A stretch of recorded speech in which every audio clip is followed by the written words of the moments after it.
Good evening. Good evening, ma'am. Good evening, ma'am. Good evening, ma'am.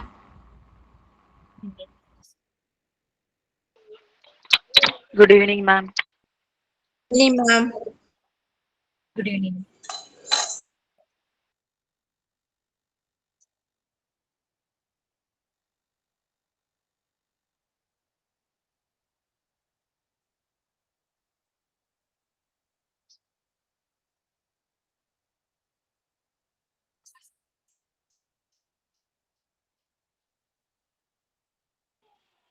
Good evening, ma'am.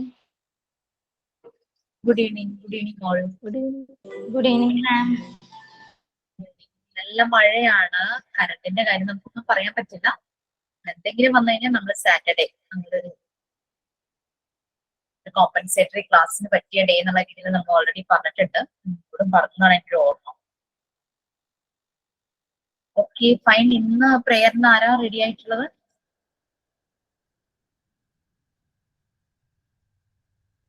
ഞാൻ റെഡിയാണേ. Thank you, God, for the birds that sing. Thank you, God, for the sun that shines. Thank you, God, for the two birds of sea. Thank you, God, for the everything that provided for us. Thank you. മാം ഇന്ന് സുന്ദരിയായിട്ടുണ്ട് കേട്ടോ ma'am. Thank you so much. Maybe ആ ക്യാമറയുടെ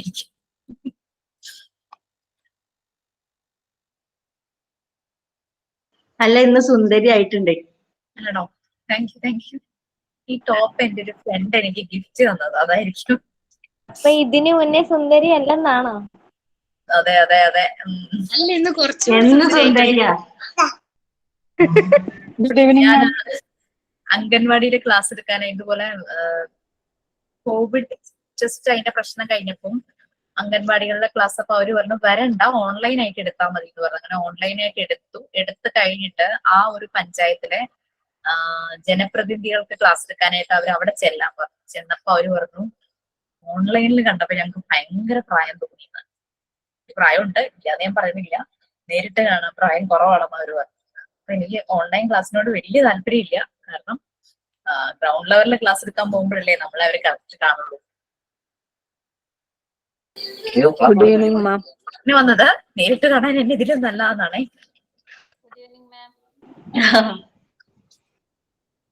okay fine. നിങ്ങൾ ആഴ്ചയിൽ ഒരു ദിവസം കാണുന്ന കാരണം ഞാൻ പെട്ടെന്ന് എവിടം വരെ ആയി എന്നൊക്കെ ഉള്ളൊരു മറന്നുപോയി. നമ്മള് സൈക്കോളജിക്കൽ ഫസ്റ്റ് എയ്ഡ് അല്ലേ എടുത്തോണ്ടിരുന്നത്? ഞാൻ അതിനകത്ത് എനിക്ക് തോന്നുന്നു ലുധിയാണെന്ന് തോന്നുന്നു നമ്മളെല്ലാരെയും ഒന്ന് ഹെൽപ്പ് ചെയ്യാന്ന് പറഞ്ഞിരുന്നു. കാരണം അത് വലിയൊരു PDF ഫയലാണ്. അത് മുഴുവൻ നിങ്ങൾ വായിച്ചാൽ മതി. ഇത് കംപ്ലീറ്റ് നമുക്ക് വേണമെന്നില്ല. അപ്പൊ ലുധിയ അത് ഏതൊക്കെ പോർഷൻ വേണം എന്നുള്ളത് ലുധിയാണ് പറഞ്ഞതെന്നാണ് എൻ്റെ ഒരു ഓർമ്മ. ആണോ? Okay okay. ഏതൊക്കെ പോർഷൻ വേണം എന്നുള്ളത് മാത്രമായിട്ട് PDF സെറ്റ് ചെയ്യാന്ന് പറഞ്ഞിരുന്നു. അപ്പൊ ശരിക്കും നല്ലൊരു ഹെൽപ്ഫുൾ ആണ് ചെയ്യുന്നത്. ഓക്കെ, അപ്പം നമുക്ക് സ്റ്റാർട്ട് ചെയ്യാം. ഞാൻ അതൊന്ന് ഷെയർ ചെയ്യാം കേട്ടോ.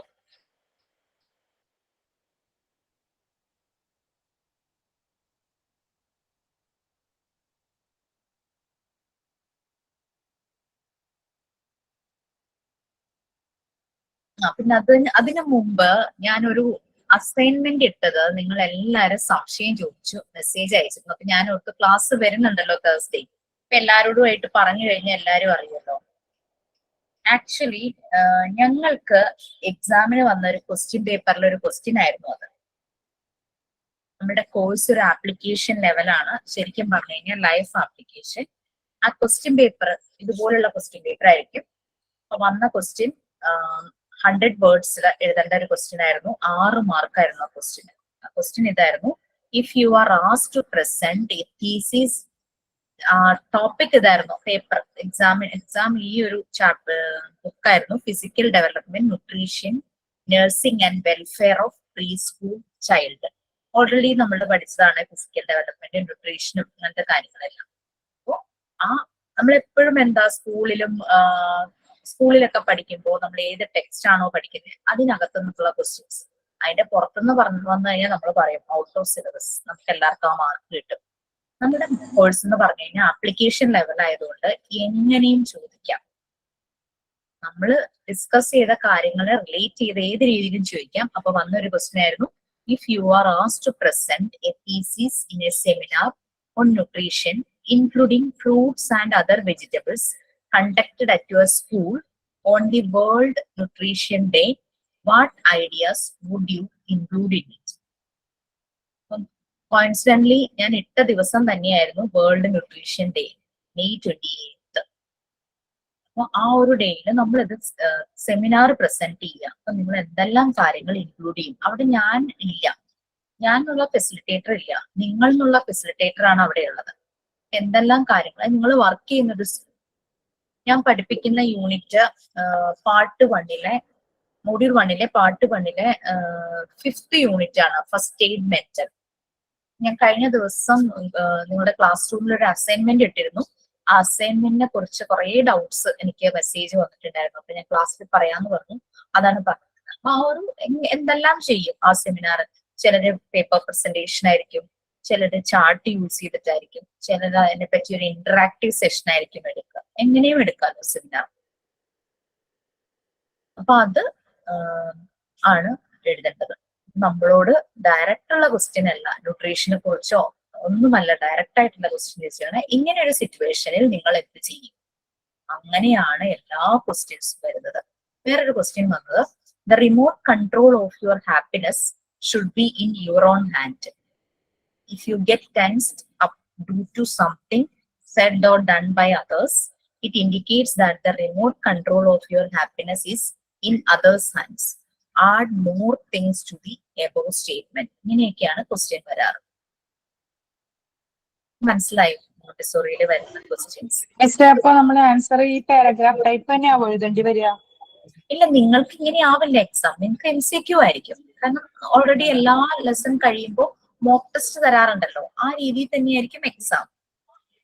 ഇങ്ങനെ ഒരു എക്സാം നിങ്ങൾക്ക് എഴുതാൻ പറ്റാത്തത് കൊണ്ട് അത് കംപ്ലീറ്റ് അസൈൻമെന്റിലൂടെ ഞാൻ ചെയ്യിക്കും. അപ്പൊ ഈ കോഴ്സ് കഴിയുമ്പോൾ കോഴ്സ് ചെയ്തു എന്നൊരു ഫീല് നമുക്ക് വരണ്ടേ? MCQ മാത്രം ചെയ്തു കഴിഞ്ഞാൽ നമുക്ക് ആ കോഴ്സ് ചെയ്തായിട്ട് തോന്നും.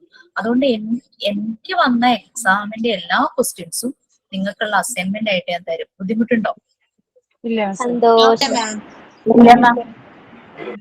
പിന്നെ ആക്ച്വലി ഞങ്ങൾക്ക് എന്ന് പറഞ്ഞു കഴിഞ്ഞാല് ജനറലി ഇംഗ്ലീഷിലോ അല്ലെങ്കിൽ നിങ്ങളുടെ റീജിയണൽ ലാംഗ്വേജ് എന്താണോ അതിൽ എഴുതാമെന്ന് തന്നിരുന്നു. പക്ഷെ ഞങ്ങളുടെ മാം ഞങ്ങളോട് പറഞ്ഞു, നിങ്ങൾ ഇംഗ്ലീഷിൽ തന്നെ എഴുതും.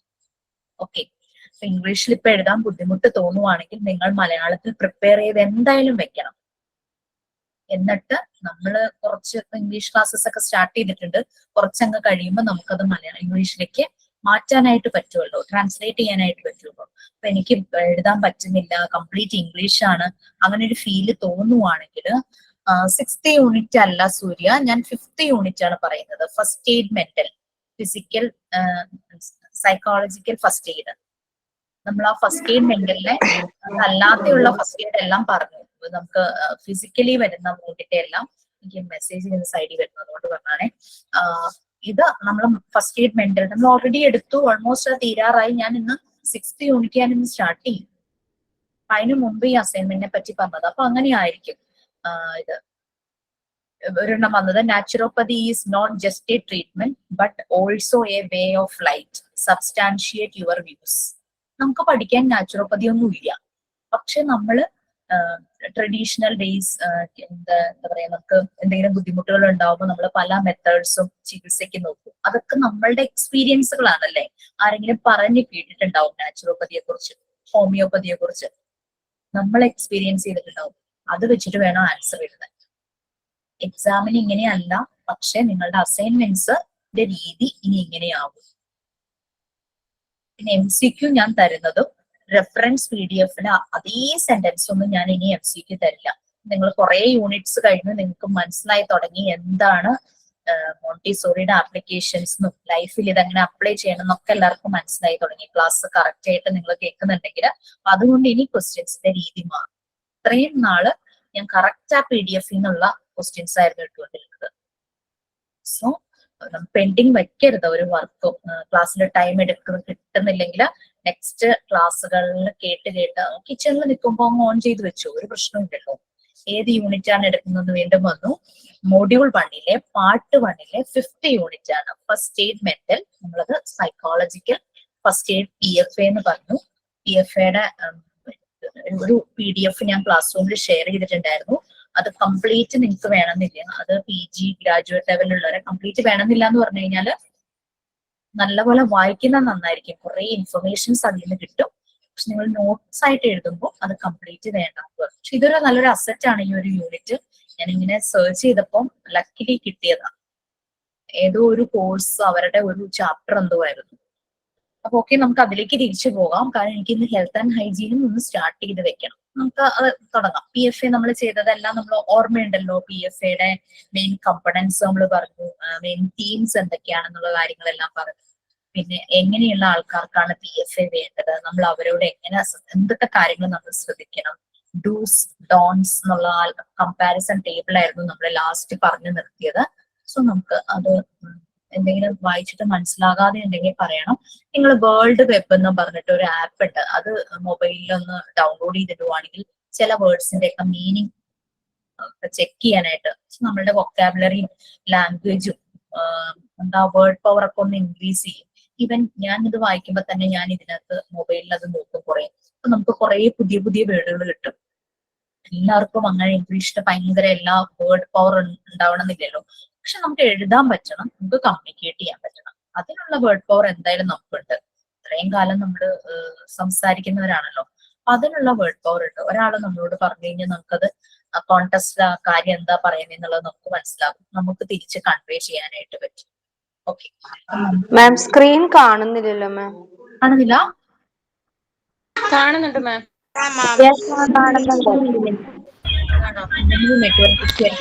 ഇപ്പൊ കാണുന്നുണ്ട്. ഇപ്പൊ കാണുന്നുണ്ട്. ഏതായിരുന്നു മാം?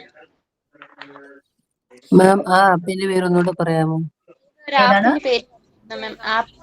ഏതോ ഒരു ആപ്പിന്റെ പേര് പറഞ്ഞു. World web, WORD WEB. നമുക്ക് പ്ലേ സ്റ്റോറിൽ കയറിയിട്ട് ഡൗൺലോഡ് ചെയ്യാം. ഏതാ മാം ആ വെബിന്റെ പേര്? Word WORD WEB. സ്പേസ് ഇല്ല, വേർഡ് വെബ് എന്നും പറഞ്ഞിട്ട്.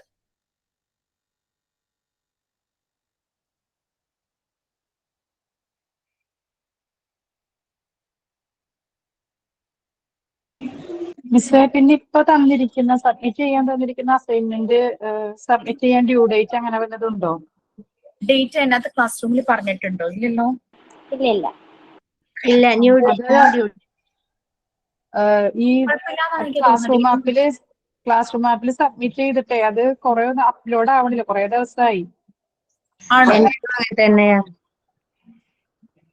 ഞാനാണ്. മിസ് എനിക്കും അപ്ലോഡ് ആവുന്നില്ല മിസ്സേ. ആണോ? ആർക്കൊക്കെ ഞാൻ ആ ടെക്നിക്കലിന്റെ ആ സാറിന്റെ നമ്പർ ഷെയർ ചെയ്തിട്ടുണ്ടായിരുന്നു. സിൻരാജ് സാറാണോ? അതെ അതെ അതെ. ആരെങ്കിലും ഒന്ന് വാട്സാപ്പ് ഗ്രൂപ്പിൽ ഒന്ന് ഷെയർ ചെയ്തേക്കണേ.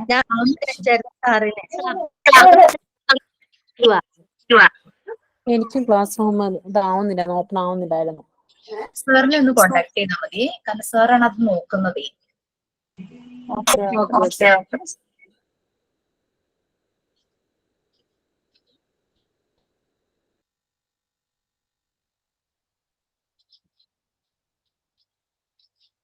Page number 13.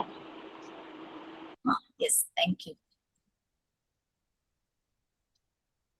ഓക്കെ, നമ്മൾ കഴിഞ്ഞ ക്ലാസ്സിൽ പറഞ്ഞത് ഈ ഒരു കമ്പാരിസൺ ആയിരുന്നു. മുകളിൽ കണ്ടോ ടേബിള്, ഡൂസ് ആൻഡ് ഡോൺസ് എന്ന് പറഞ്ഞ് നമ്മളിത് പറഞ്ഞാണ് നിർത്തിയത്. നമ്മള് PFA ചെയ്യുമ്പോൾ നമ്മൾ എന്തെല്ലാം ശ്രദ്ധിക്കണം എന്നുള്ളത്. അതിപ്പോ PFA ചെയ്യണമെന്നല്ല, നമ്മൾ ഒരാളോട് സംസാരിക്കുമ്പോഴും നമ്മളൊരു മര്യാദ കാണിക്കുമല്ലോ. അയാൾ പറയുന്നത് കേൾക്കാനുള്ള ക്ഷമ, അല്ലെങ്കിൽ അയാൾക്ക് ചാൻസ് കൊടുക്കും. നമ്മൾ ഇടയ്ക്ക് കയറി പറയൂ, അയാളെ ജഡ്ജ് ചെയ്യൂ, അങ്ങനെ നമ്മളുടെ കാര്യം, നമ്മൾ ചെയ്ത കാര്യങ്ങളെ ഹൈലൈറ്റ് ചെയ്ത് ജസ്റ്റിഫൈ ചെയ്യോ, അങ്ങനെ ഒന്നും ചെയ്യരുതെന്നുള്ളൊരു തിരിച്ചറിവ് നമുക്ക് എല്ലാവർക്കും ഉണ്ട്. അപ്പൊ നമ്മൾ അങ്ങനെ PFA ചെയ്യുമ്പോൾ നമ്മൾ ശ്രദ്ധിക്കണം നമ്മുടെ ഡ്രസ് കോഡ്. PFA ചെയ്യാനായിട്ട് പോകുമ്പോൾ കല്യാണത്തിന് പോകുന്ന പോലെ നമ്മൾ ഒരുങ്ങി പോകരുത്. മീൻസ് ആ ഒരു ഫീൽഡിൽ നമ്മൾ വർക്ക് ചെയ്യുമ്പോൾ, അല്ലെങ്കിൽ നമ്മൾ ടീച്ചർ ആവുമ്പോൾ, ഫെസിലിറ്റേറ്റർ ആവുമ്പോൾ നമുക്കറിയാം ഏതൊരു ഡ്രസ്സിലായിരിക്കണം. പല സ്കൂളുകളിലും യൂണിഫോം ഉണ്ട്, ചിലർക്ക് അതിന്റെ മുകളിൽ കോട്ട് ഉണ്ടാവും. ഓക്കെ. പിന്നെ ആളുകളെ ഗ്രീറ്റ് ചെയ്യുന്നത് അവര് സംസാരിക്കുന്ന ഭാഷയിൽ തന്നെയാണെങ്കിൽ അത്രയും നല്ലത്. പിന്നെ ജെൻഡർ, ഏജ് അതെല്ലാം നോക്കിയിട്ട് വേണം നമ്മൾ പെരുമാറാൻ. പലപ്പോഴും നമ്മുടെ മുമ്പിലിരിക്കുന്ന ആളുടെ ഏജ്, അവർ ഏത് ജെൻഡറാണ്, ജെൻഡർ ഏതും വരാലോ, ട്രാൻസ്ജെൻഡർ ഉൾപ്പെടെ ഏതും വരാം, കുട്ടികൾ വരാം, പുരുഷന്മാർ വരാം, സ്ത്രീകൾ വരാം, പ്രായമുള്ളവര്, പ്രായം കുറഞ്ഞവര്, ടീനേജിലുള്ളവര്, അങ്ങനെ. പിന്നെ പവർ എന്ന് പറയുമ്പോൾ ഈ വരുന്ന വ്യക്തിയുടെ ഫാമിലി, കമ്മ്യൂണിറ്റി, അതിന്റെ മെയിൻ ആളുകൾ ആരെങ്കിലും ഉണ്ടോ, നമ്മൾ അവരെ കോണ്ടാക്ട് ചെയ്യേണ്ടതായിട്ടുണ്ടോ, അവര് വഴി എന്തെങ്കിലും ചെയ്യാനായിട്ട് ഇന്റർവെൻഷൻസ്, ഇടപെടലുകൾ നടത്തേണ്ടതുണ്ടോ, അത് നോക്കണം. ഫിസിക്കൽ കോണ്ടാക്ട് ഏറ്റവും നല്ലത് ഫിസിക്കൽ കോണ്ടാക്ട് ഇല്ലാത്തത് തന്നെയാണ്. പക്ഷെ കുട്ടികളാവുമ്പോൾ അവിടെ ഒരു ടച്ച് തെറാപ്പി നല്ലപോലെ വർക്ക് ചെയ്യും. ആ ഒരു ടച്ച് തെറാപ്പി വളരെ ഇമ്പോർട്ടന്റ് ആണ്. പക്ഷെ എന്താന്ന് വെച്ചാൽ നമ്മളൊരു പരിധിയിൽ കൂടുതൽ ഭയങ്കരമായിട്ട് കുട്ടികളോടാണെങ്കിലും അറ്റാച്ച്ഡ് ആവുകയാണെങ്കിൽ അവർ ഭയങ്കര പൊസസീവ് ആകും. അപ്പൊ അത് നമുക്ക് ആ ഒരു ബാലൻസ്, ആ ഒരു റിലേഷൻ ബാലൻസ് ചെയ്യാനായിട്ട് പറ്റണം. കാരണം എന്താണെന്ന് വെച്ചാൽ കഴിഞ്ഞ ദിവസം എൻ്റെ ഒരു ഫ്രണ്ട്, ഒരു സൈക്കോ തെറാപ്പിസ്റ്റ് ആണ്. ഈ ആള് ഒരു ടീനേജിലുള്ള ഒരു പെൺകുട്ടിയെ അതിന്റെ എന്തോ കേസ് ഹാൻഡിൽ ചെയ്യായിരുന്നു. അപ്പൊ പല സിറ്റിങ്സ് ആയപ്പോ കുട്ടി ഇതിനോട് വല്ലാതെ അടുത്തു. സെഷൻസ് എല്ലാം കഴിഞ്ഞപ്പോ ഇനി വരേണ്ട ആവശ്യമില്ല എന്ന് പറഞ്ഞപ്പോ കുട്ടി ഭയങ്കര കരച്ചിലായിരുന്നു. നമുക്ക് അവിടെ കഴിഞ്ഞു കഴിഞ്ഞാൽ അവര് തമ്മിലുള്ള റിലേഷൻ അവിടെ നിൽക്കുക. ടീച്ചേഴ്സ് എന്ന് പറഞ്ഞു കഴിഞ്ഞാൽ കുറച്ചുകൂടെ റിലേറ്റഡ് ആണ്, റിലേഷൻ ഉണ്ടാകും. കാരണം എന്താ വെച്ചാൽ കുട്ടികളെ കുറെ വർഷങ്ങൾ അവിടെ തന്നെ കാണാനായിട്ട് വെച്ചു, അങ്ങനെ. അപ്പൊ അത് കുട്ടിക്ക് ഭയങ്കരമായിട്ട് വേദനിച്ചു, ആ ഒരു ബ്രേക്ക് ചെയ്തത്. ഇനി കാണില്ല, അങ്ങനെയാണ് ഇതിൻ്റെത്, ഇമോഷണലി എടുക്കരുത്, അങ്ങനെ ഒരു രീതിയിലുണ്ട് സൈക്കോ തെറാപ്പിയിലും കൗൺസിലിംഗ് സെഷനിലും ഒക്കെ. നമ്മൾ ഫിസിക്കൽ കോണ്ടാക്ട് ആവശ്യമെങ്കിൽ മാത്രം ഒന്ന് ടച്ച് ചെയ്യാം. അത് കുട്ടികളെ മാത്രം, കുട്ടികളെ, വലിയ ആൾക്കാരെ, ഭയങ്കര പ്രായമായ സ്ത്രീകളോ നമ്മുടെ സെയിം ഇതിൽ വരുന്നവരെ ഏറ്റവും അത് ഒഴിവാക്കുക തന്നെയാണ് നല്ലത്. ഞാൻ പറഞ്ഞല്ലോ 4 o'clock എന്നുള്ള രീതിയിൽ തന്നെ ഇരിക്കുവാണെങ്കിൽ വളരെ നല്ലതായിരിക്കും. നമ്മൾ നേരെ ഇരിക്കുമ്പോൾ കുറെ കഴിയുമ്പോൾ നമുക്ക് മടുപ്പാവും, ഒരു വടി പോലെ ഇങ്ങനെ ഇരിക്കണ പോലെ ഒരു ഫീൽ വരും. അതേസമയം ഇങ്ങനെ 4 o'clock എന്നുള്ള ഷേപ്പിൽ ഇരിക്കുമ്പോൾ അത് നല്ലൊരു കാര്യമായിരിക്കും. പിന്നെ നമ്മൾ എപ്പോഴും ഇരിക്കുമ്പോൾ, നമ്മളിപ്പോ ഒരു റൂമിൽ ഇരിക്കുവാണെങ്കിൽ ഡോറിന്റെ ഭാഗത്തായിട്ട് നമ്മൾ ഇരിക്കണം. അത് മുമ്പിലുള്ള ആളൊരു വയലൻസ്, ഒരു അജിറ്റേറ്റഡ് ആയിട്ട് നമ്മൾ ഒരു ഉപദ്രവിക്കുന്ന ഒരു ഇതാണെങ്കിൽ നമുക്ക് എത്രയും പെട്ടെന്ന് വാതിൽ തുറന്ന് പുറത്തു പോയ ഒരാളുടെ സപ്പോർട്ട് എടുക്കാനായിട്ട് നമ്മൾ പറ്റണം. അതേസമയം വാതിലിന്റെ ഭാഗത്ത് ഈ ഒരു ക്ലയന്റും നമ്മൾ ഓപ്പോസിറ്റ് സൈഡിലും ആണെങ്കിൽ അയാൾക്ക് വാതിലടയ്ക്കാം, നമ്മൾ അതിനകത്ത് പെട്ടുപോകും, ട്രാപ്പ് പോലെ ആയിപ്പോകും. അതുകൊണ്ട് എപ്പോഴും വാതിലിന്റെ സൈഡിൽ നമ്മൾ 4 o'clock ഇരിക്കുമ്പോൾ 4 o'clock എന്നുള്ള ആ ഒരു നീഡിൽ വരുന്ന പോലെ നമ്മൾ ഇരിക്കണം. അത് വാതിലിന്റെ സൈഡിലായിരിക്കണം.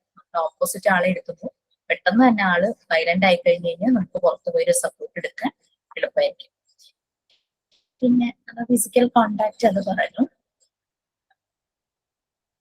പിന്നെ നമ്മുടെ മുമ്പിൽ വരുന്ന ആൾക്കാര് പല റിലീജിയനിലുള്ളവരും പല ബിലീഫിലുള്ളവരായിരിക്കും. നമ്മൾക്ക് ഓൾറെഡി നമ്മൾ ചെറുപ്പം മുതലേ പഠിച്ചിട്ടുണ്ട്, എല്ലാവരുടെയും നമ്മൾ റെസ്പെക്ട് ചെയ്യണം.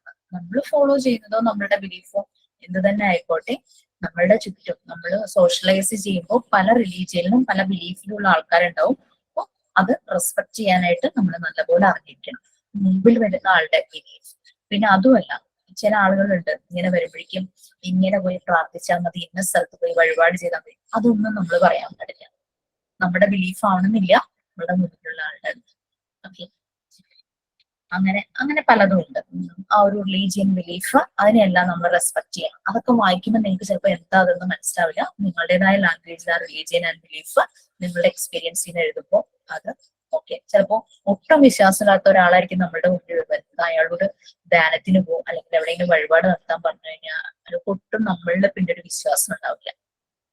ഓക്കെ, അപ്പൊ അത് നമ്മള് ബോധർ ചെയ്യേണ്ട ഒരു കാര്യമല്ല. അല്ലെങ്കിൽ അവരിങ്ങനെ പറയുവാണ്, ഇങ്ങനെ അവരുടെ ബിലീഫിനെ റിലീസിനെ പറ്റി പറയുവാണെങ്കിൽ നമ്മളത് കേട്ട് അത് റെസ്പെക്ട് ചെയ്യാന്ന് മാത്രം. നമ്മളത് എതിർക്കാനോ ജസ്റ്റിഫൈ ചെയ്യാനോ അതല്ല, ഇങ്ങനെ പോകണമെന്നോ ആ രീതിയിലൊന്നും നമ്മൾ ഇൻസ്ട്രക്ട് ചെയ്യരുത്. പിന്നെ ലിമിറ്റേഷൻസ് പലപ്പോഴും നമുക്ക് ഉണ്ടാകാം, പ്രത്യേകിച്ചും ലാംഗ്വേജ് ബാരിയർ. ചിലപ്പോ ഇവര് പറയണത് ഭയങ്കര വിഷമിച്ച് പറയുമ്പോൾ പലപ്പോഴും വോയിസ് ഭയങ്കര ലോ ആകാം. ഫീബിൾ ആകും, നമുക്ക് കേൾക്കണം എന്നില്ല. പിന്നെ മെന്റലി ചലഞ്ചഡ് ആയിട്ടുള്ള ആൾക്കാരാണെങ്കിൽ അവരിൽ നിന്ന് വരുന്നത് നമുക്ക് പലപ്പോഴും മനസ്സിലാക്കാൻ പറ്റില്ല. പിന്നെ എഡ്യൂക്കേഷൻ കുറവുള്ളവര്, ഏജ് റിലേറ്റഡ് ഡെവലപ്മെന്റ് അതൊന്നും കുട്ടികളിൽ ആ ഒരു ഡെവലപ്മെന്റ് ഒന്നും ഇല്ലാത്ത കുട്ടികളൊക്കെ അപ്പൊ പലപ്പോഴും അവരുടെ ആക്ഷൻ അല്ലെങ്കിൽ അവരുടേതായ അവരുടെ അമ്മയ്ക്ക് മാത്രം ചിലപ്പോൾ മനസ്സിലാവുന്ന രീതിയിലുള്ള ചില ഒരു സൗണ്ട് ഒക്കെ ആയിരിക്കും പുറത്തു വരിക. അതൊക്കെയാണ് ഇതിന്റെ വരുന്ന ഒരു ലിമിറ്റേഷൻ എന്ന് പറയുന്നത്. പിന്നെ സിമ്പിൾ മനസ്സിലാവുന്ന ലാംഗ്വേജിൽ തന്നെ നമ്മൾ സംസാരിക്കണം. നമ്മൾ വരുന്ന ഒരു ലൊക്കാലിറ്റിയിൽ നമുക്കൊരു സ്ലാങ് ഉണ്ടാവും. ഈ ജാർഗൺസ് എന്നുള്ള വേർഡ് എന്ന് പറഞ്ഞാൽ അതിന്റെ മീനിങ് സ്ലാങ് എന്നാണ്. അതിപ്പോ നമുക്കറിയാം നമ്മുടെ കേരളം തന്നെ നോക്കട്ടെ, എറണാകുളം നോക്കിക്കഴിഞ്ഞാൽ പല ഏരിയയിലുള്ളവരും പല രീതിയിലാണ് സംസാരിക്കുന്നത്, പല സ്ലാങ്ങിലാണ് സംസാരിക്കുന്നത്. തൃപ്പൂണിത്തുള്ളവർ സംസാരിക്കുന്ന പോലെ ആകില്ല ഫോട്ടോച്ചിലുള്ളവർ സംസാരിക്കുന്നത്, പൈപ്പിങ്ങിലുള്ളവർ സംസാരിക്കുന്നത്, പറവൂര് വേറൊരു ടൈപ്പ് ആയിരിക്കും. അങ്ങനെ പിന്നെ നോക്കുമ്പോൾ ജില്ല നോക്കുമ്പോൾ തന്നെ ഭയങ്കര വ്യത്യാസം ഉണ്ടാവും സ്ലാങ്. പക്ഷെ നമ്മൾ ഒഫീഷ്യലി ഒരു കാര്യത്തിന് പോകുമ്പോൾ ഒരിക്കലും നമ്മുടെ സ്ലാങ്ങിൽ നമ്മൾ സംസാരിക്കരുത്. നമ്മൾ try to speak in good language, മനസ്സിലാവുന്ന രീതിയിൽ. എനിക്ക് പറ്റുന്നൊരു പാളിച്ച അതാണ്. ഞാൻ ഭയങ്കര അച്ചടി ഭാഷയിൽ സംസാരിക്കുന്നു എല്ലാവരും പറഞ്ഞു. എനിക്കത് കുറച്ചുകൂടി സിമ്പിൾ ആക്കണം എന്ന് പലപ്പോഴും ആഗ്രഹിക്കും. പക്ഷെ നമ്മൾ പറഞ്ഞു വരുമ്പോഴേക്കും ആ ഒരു രീതിയായിപ്പോ കുറെയൊക്കെ ഞാൻ അത് ട്രെയിൻ ചെയ്ത് കുട്ടികളോട് സംസാരിക്കുമ്പോൾ നല്ല രീതിയിൽ അവരുടെ ഒരു സിമ്പിൾ ആയിട്ട് സംസാരിക്കാൻ നോക്കാറുണ്ട്. പിന്നെ കുട്ടികൾ എപ്പോഴും ഐ ലെവലില് സംസാരിക്കാനായിട്ട് നോക്കും, ഐ ലെവൽ യൂസ് ചെയ്യുക. പിന്നെ വേറെ ഏതെങ്കിലും കമ്മ്യൂണിക്കേഷൻ ആവശ്യമുണ്ടെങ്കിൽ അത് യൂസ് ചെയ്യുക, ലൈക്ക് നമുക്ക് ട്രാൻസ്ലേറ്റേഴ്സോ. ഇപ്പൊ ചിലപ്പോ വരുന്നത് മലയാളി അല്ല, അവരുടെ റീജിയണൽ ലാംഗ്വേജ്. ഈ ലക്ഷദ്വീപ് പോലുള്ള സ്ഥലങ്ങളിൽ നിന്ന് വരുന്നവർ യൂസ് ചെയ്യുന്ന മലയാളം കുറേയൊന്നും നമുക്ക് മനസ്സിലാവില്ല. അല്ലെങ്കിൽ ഇപ്പൊ നോർത്ത് ഇന്ത്യയിൽ നിന്ന് വന്ന ഒരാള് നമുക്ക് ഹിന്ദി അറിയില്ല, നമുക്ക് ട്രാൻസ്ലേറ്ററിനെ യൂസ് ചെയ്യാം വേണ്ടിയിട്ട്. ഇപ്പൊ അങ്ങനെയുള്ള സമയത്ത് കെയർ ഗീവറോ അല്ലെങ്കിൽ പാരന്റ്സോ അങ്ങനെ ഡിപ്പെൻഡന്റ് ആയിട്ട് ആരാണോ ഉള്ളത് അവരുടെ സപ്പോർട്ട് എടുക്കുക. ഇതൊക്കെയാണ് കാര്യങ്ങൾ വരുന്നത്. ഇനി ഇതിനകത്ത് മെയിൻ ആയിട്ട് നിങ്ങൾക്ക് ഒരു കാര്യം കൂടെ നിങ്ങൾ പഠിക്കണം. ഓൾറെഡി നമ്മൾ കുറെ കാര്യങ്ങളെല്ലാം നമ്മൾ പറഞ്ഞു. അതിലൊക്കെ വരുന്നതാണ് ഈ ക്രൈസിസ് ഈവന്റും സപ്പോർട്ട് സർവീസും. കാരണം നമ്മൾ ബേസിക് നീഡ്സ് നമ്മൾ കൊടുക്കുന്നു. പിന്നെ എങ്ങനെയുള്ള പ്രശ്നമാണ് ഉണ്ടായത്, ക്രൈസിസ് എന്താണ്, എവിടെയാണ് നടന്നത്, എങ്ങനെയാണ് നടന്നത്, അതൊക്കെ അന്വേഷിച്ചാൽ ഇവരെത്രത്തോളം ഷോക്കിലാണെന്നുള്ളത് മനസ്സിലാക്കാൻ പറ്റും. പിന്നെ സേഫ്റ്റി നോക്കണം. അവർ താമസിക്കുന്ന സ്ഥലത്ത് അവിടെ അപകടമാണോ, ഇനി അവർ തിരിച്ചു പോയാൽ, അങ്ങനെയുള്ള കാര്യം. ഇനി നെക്സ്റ്റ് ഇമ്പോർട്ടന്റ് ആയിട്ടുള്ള കാര്യമാണ്, നമ്മൾ PFA കൊടുക്കാനായിട്ട് പ്രിപ്പയർഡ് ആയിട്ടിരിക്കുമ്പോൾ 3 കാര്യങ്ങൾ നമ്മൾ ശ്രദ്ധിക്കണം. ഒന്ന് listen, 3 principles: listen, look, link. Already നമ്മൾ പറഞ്ഞു പോയ കാര്യം തന്നെയാണ്. അതൊന്നുകൂടെ മെയിൻ 3 പോയിന്റ്സ് ആയിട്ട്, 3 ആക്ഷൻ പ്രിൻസിപ്പിൾസ് ആയിട്ട് പറഞ്ഞിരിക്കുകയാണ്. ലുക്ക്, ആളുകൾ നമ്മളുടെ മുമ്പേ PFA ആവശ്യമുള്ള ആളുകൾ വരുമ്പോൾ അവരുടെ ബേസിക് നീഡ്സ് നോക്കുക. പിന്നെ അവർക്ക് എന്തെങ്കിലും സീരിയസ് ആയിട്ടുള്ള പ്രശ്നങ്ങളുണ്ടോ എന്ന് നോക്കുക. ഫസ്റ്റ് കാര്യത്തില് ഓൾറെഡി പറഞ്ഞതാ സേഫ്റ്റി, അങ്ങനെയുള്ള കാര്യങ്ങളിൽ എന്തെങ്കിലും അപകടം അവർ ജീവിക്കുന്ന ചുറ്റുപാടുണ്ടോ എന്ന് നോക്കുക. പിന്നെ അവർക്ക് വേണ്ടുന്ന സാധനങ്ങൾ കൊടുക്കുക, basic needs, food, water, shelter, അങ്ങനെയുള്ള കാര്യങ്ങൾ. പിന്നെ എന്തെങ്കിലും നിന്നും അവരെ പ്രൊട്ടക്ട് ചെയ്യേണ്ടതുണ്ടോ, ഇനിയും അവർക്ക് പ്രശ്നങ്ങൾ ഉണ്ടെങ്കിൽ അതിൽ നിന്ന് പ്രൊട്ടക്ട് ചെയ്യണം. അങ്ങനെയുള്ളത് നിങ്ങൾക്ക് എന്ത് ചെയ്യാൻ പറ്റും, നമുക്ക് PFA കൊടുക്കുന്ന ആൾക്ക് എന്ത് ചെയ്യാൻ പറ്റും, നമ്മുടെ ലിമിറ്റ്സ് എന്താണ്, നമുക്ക് വേറെ ആരെങ്കിലും എന്തെങ്കിലും ഈ ബേസിക് നീഡ്സിന് കാര്യങ്ങൾക്കെല്ലാം വേണ്ടി ആരെങ്കിലും അപ്രോച്ച് ചെയ്യണോ, ഇതിന്റെ ഏജൻസി അപ്രോച്ച് ചെയ്യണം, അങ്ങനെയുള്ള കാര്യങ്ങളെല്ലാം നോക്കണം. അതെല്ലാമാണ് അതിനകത്ത് വരുന്നത്. പിന്നെ സീരിയസ് ആയിട്ട് ഇഷ്യൂസ് ഉള്ളവരെ പ്രയോറിറ്റൈസ് ചെയ്ത് അവരുടെ ഇഷ്യൂസ് സോർട്ട് ഔട്ട് ചെയ്യാനായിട്ട് നോക്കുക. പിന്നെ ലിസൺ, അവരുടെ ലിസൺ, നമ്മൾ ആക്റ്റീവ് ലിസണിങ് നല്ലപോലെ കേൾക്കുക. പിന്നെ നമ്മൾ ഓൾറെഡി നേരത്തെ പറഞ്ഞ ആ ടേബിളിലെ ഡൂസ് ആൻഡ് ഡോൺസ്, അതിനനുസരിച്ച് തന്നെ പെരുമാറണം. എപ്പോഴും കാമായിട്ട് തന്നെ അവരെ ടേക്ക് കെയർ ചെയ്യാം, സേഫ് ആയിട്ട് അവരെ കംഫർട്ടബിൾ ആക്കുക, അങ്ങനെ രീതിയിൽ. പിന്നെ ഭയങ്കരമായിട്ട് മെന്റലി ഡിസ്ട്രസ്ഡ് ആയിട്ടുള്ള ആളെ ഒരിക്കലും ഒറ്റയ്ക്ക് വിടരുത്. അവരെ എപ്പോഴും ഒബ്സർവ് ചെയ്യണം. കാരണം അവര് ചിലപ്പം അവരെ തന്നെ ഹാം ചെയ്യുന്ന രീതിയിലോ അങ്ങനെ എന്തെങ്കിലും അവർ ചെയ്യാൻ ചാൻസ് ഉണ്ട്. ചിലർ ഓടി പോവാം, അങ്ങനെ എന്തെങ്കിലുമൊക്കെ ചെയ്യാം. അതുകൊണ്ട് അവരെ കംഫർട്ടാക്കാൻ നോക്കുക. ഇതൊക്കെയായിരുന്നു. പിന്നെ ലിങ്ക്, മേജർ പാർട്ട്, PFAയുടെ മേജർ പാർട്ട്. ഇവരെ നമ്മൾ പലരുമായിട്ട് കണക്ട് ചെയ്യുക. ഇവർക്ക് എന്തെങ്കിലും ഇൻഫർമേഷൻസ് വേണം, അപ്പൊ അതിന് വേണ്ടുന്ന സപ്പോർട്ട് കൊടുക്കുന്ന ഏജൻസികളും അതിന് വേണ്ടുന്ന ഹെൽപ്പ് ഡെസ്ക് ഒക്കെ ഉണ്ടാവുമല്ലോ, അങ്ങനെയുള്ളതൊക്കെ ആയിട്ട് കണക്ട് ചെയ്യുക. അവരുടെ നീഡ്സ് എന്താണ്, ഇതെല്ലാം മനസ്സിലാക്കിയിട്ട് അവരെ അതിലേക്ക് കണക്ട് ചെയ്യുക, ലിങ്ക്. ഇത്രയും കാര്യങ്ങൾ പറഞ്ഞു. ഇനി മെയിൻ ആയിട്ടുള്ള ഒരു കാര്യങ്ങൾ, PFA കൊടുക്കുന്നു. രാവിലെ 10 മണിക്ക് ചെല്ലുന്നു. നമുക്ക് ഇത്ര 2 ക്ലയൻസ് ഉണ്ടെന്ന് വിചാരിക്കാം. PFA വേണ്ടുന്ന 2 ആളുകളുണ്ട്. മോർണിംഗ് ഒരു 10 o'clock ഒരാൾക്ക് ഒരു സെഷൻ കൊടുത്തു. ഉച്ച കഴിഞ്ഞ് 2 മണിക്ക് അടുത്തൊരാൾക്ക് സെഷൻ കൊടുത്തു. നമ്മൾ 2 പേരുടെ പ്രശ്നങ്ങൾ കേട്ട് നമ്മൾ ഭയങ്കര സ്ട്രെസ്സിലാണ്. നമ്മളുടെ സ്ട്രെസ് റിലീവ് ചെയ്യിക്കണം. ഓക്കെ, ഇപ്പൊ നമ്മൾ ഭയങ്കര സ്ട്രെസ്ഫുൾ ആകും. കാരണം നമുക്കും കേൾക്കുന്ന നമുക്കും സ്ട്രെസ് ഉണ്ടാവുമല്ലോ. നമ്മളെ ടേക്ക് കെയർ ചെയ്യണം എന്നുള്ള കാര്യമാണ് ലാസ്റ്റ് ആയിട്ട് ഇതിനകത്ത് PFAയിൽ വരുന്നത്.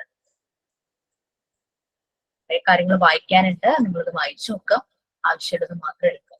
ഓൾറെഡി പറഞ്ഞത് തന്നെ റിപ്പീറ്റ് ചെയ്ത് കുറെ വന്നിട്ടുണ്ട്, അതുകൊണ്ടാണ് ഞാനിത് പെട്ടെന്ന് സ്ക്രോൾ ചെയ്തത്. ആർക്കാണ് PFA ആവശ്യം, അങ്ങനെയുള്ള കാര്യങ്ങളൊക്കെയാണ്. പിന്നെ ലാസ്റ്റ് നമ്മൾ take care of our self, നമ്മളെ തന്നെ ടേക്ക് കെയർ ചെയ്യുക. നമ്മൾ നല്ലപോലെ പ്രിപ്പയർ ചെയ്യുക, നമ്മളുടെ ഹെൽത്ത് നോക്കുക, ബോത്ത് ഫിസിക്കൽ ആൻഡ് സൈക്കോളജിക്കൽ. പിന്നെ സ്ട്രെസ് വന്നാൽ അത് മാനേജ് ചെയ്യാൻ പറ്റണം.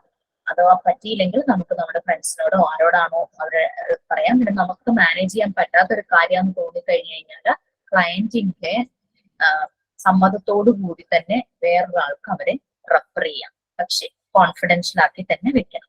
ഓക്കെ, അങ്ങനെയുള്ള കാര്യങ്ങൾ. നമ്മളുടെ സ്ട്രെസ് മാനേജ് ചെയ്യുക എന്നുള്ളത് വളരെ അത്യാവശ്യമാണ്. അപ്പൊ നമ്മൾ ഇതോടുകൂടി യൂണിറ്റ് 5 നമ്മളുടെ തീരുവാണ്. നെക്സ്റ്റ് അതായത് യൂണിറ്റ് 5 തീർന്നു. 6th യൂണിറ്റ് ആണ് നമ്മൾ എടുക്കുന്നത്. PFA ഓൾമോസ്റ്റ് നിങ്ങൾക്ക് മനസ്സിലായല്ലോ. ഓൾറെഡി നമ്മൾ ജീവിക്കുന്ന നമ്മളുടെ ലൈഫ് എക്സ്പീരിയൻസ് എല്ലാം ഇത് തന്നെയാണ്. നമുക്കിത് നമ്മളുടെ ജീവിതത്തിൽ അപ്ലൈ ചെയ്യാൻ പറ്റും, മറ്റുള്ളവരുടെ ജീവിതത്തിലേക്ക് ഇത് അപ്ലൈ ചെയ്യാനായിട്ടൊക്കെ പറ്റും. ഓക്കെ,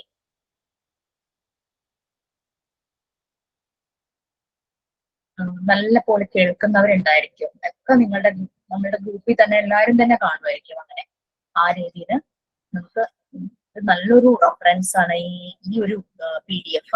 നല്ലപോലെ തന്നെ ഒന്ന് വായിച്ചു നോക്കുക.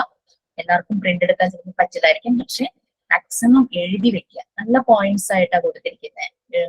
മനസ്സിലാകാത്ത വേർഡ് ഉണ്ടെങ്കിൽ വേർഡ് വെബ് നോക്കിയിട്ട്, അതിന് നെറ്റ് വേണമെന്നില്ല കേട്ടോ വേർഡ് വെബിന്. നമ്മൾ വൺസ് ഇതിനകത്ത് ഇൻസ്റ്റാൾ ചെയ്ത് കഴിഞ്ഞു കഴിഞ്ഞാൽ നമുക്ക് ഡേറ്റ കണക്ട് ചെയ്യാത്ത സമയത്തും അത് ഉപയോഗിക്കാൻ പറ്റുന്നത് തന്നെയാണ്. അതിന് പലപ്പോഴും ഇംഗ്ലീഷിലാണ് മീനിങ് എങ്കിലും നമ്മളുടെ സിമ്പിൾ ഇംഗ്ലീഷ് മീനിങ് തന്നെ ഉണ്ടാവും. അതിന്റെ ഓപ്പോസിറ്റ് വേർഡ് ഉണ്ടായിരിക്കും. പിന്നെ അഡ്ജക്റ്റീവ് അങ്ങനെയുള്ള കാര്യങ്ങളൊക്കെ ഉണ്ടാവും. പിന്നെ ചിലപ്പോൾ ഒരു സെന്റൻസ് ഉണ്ടാവും, ആ ഒരു വേർഡ് വെച്ചിട്ടുള്ള സെന്റൻസ് ഉണ്ടാവും. പിന്നെ അതിനകത്ത് അതെങ്ങനെ പ്രൊനൗൺസ് ചെയ്യണം എന്നുള്ളതും ആ ആപ്പിലുണ്ട്. അപ്പൊ അതൊന്ന് ശ്രദ്ധിച്ചു നോക്കുക. കുറെ ഉപയോഗിച്ച് കഴിയുമ്പോഴേക്കും അത് മനസ്സിലാവും. ഓക്കെ, അപ്പൊ PFA നമ്മുടെ കഴിഞ്ഞു. ഇനി നമ്മൾ 6th യൂണിറ്റ് ആണ്. പാർട്ട് 1-ലെ 6th യൂണിറ്റ് ആണ്. മോഡ്യൂൾ 1-ലെ 6th യൂണിറ്റ്. നിങ്ങൾക്ക് നിങ്ങളുടെ സിലബസിൽ കാണാം ഹെൽത്ത് ആൻഡ് ഹൈജീൻ എന്നാണ് ആ 6th യൂണിറ്റ് കൊടുത്തിരിക്കുന്നത്. നമ്മളുടെ 2nd യൂണിറ്റും ഹെൽത്ത് ആൻഡ് ഹൈജീൻ ആയിരുന്നു. അതെന്തായിരുന്നു? ഫിസിക്കൽ ഹെൽത്ത് ആൻഡ് ഹൈജീൻ ആയിരുന്നു. അപ്പൊ 6th എന്തായിരിക്കും? മെന്റൽ ഹെൽത്ത് ആൻഡ് ഹൈജീൻ ആണ് 6th യൂണിറ്റ്. ഓക്കെ, ഞാൻ അതൊന്ന് ഷെയർ ചെയ്യാം. ഇതൊന്ന് സ്റ്റോപ്പ് ചെയ്യുവാണേ.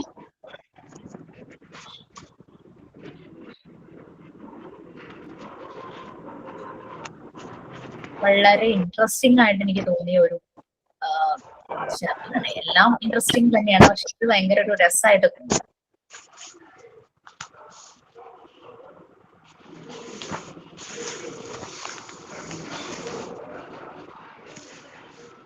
അതിന്റെ ഫസ്റ്റ് പാരഗ്രാഫിലെ mental health and hygiene, the concept of mental hygiene, ആ ഒരു പാരഗ്രാഫ്, വലിയൊരു പാരഗ്രാഫാ. അതൊന്ന് വായിക്കും. വായിക്കുന്നതിന് മുമ്പ് ഞാനൊരു കാര്യം ഒന്ന് പറഞ്ഞു തരാം. അതില്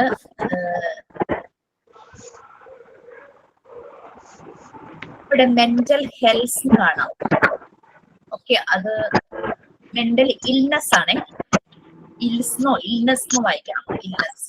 പിന്നെ ഇവിടെ ക്രോ ആൻഡ് ക്രോ എന്നൊരു ഇത് കാണാം. അത് 2 ഓതേഴ്സ് ആണ്. അത് ഞാൻ നിങ്ങൾ വായിച്ച് എക്സ്പ്ലെയിൻ ചെയ്യുന്ന ഓതേഴ്സ് ആണ്. സൈക്കോളജിയില് എഡ്യൂക്കേഷണൽ സൈക്കോളജി എല്ലാം അറിയാം. മ്യൂട്ട് ചെയ്യണേ, ഒന്ന് വായിച്ചു. അതാണ് ഹസീന. അറിയുന്നുണ്ടാവില്ല. അതെനിക്ക്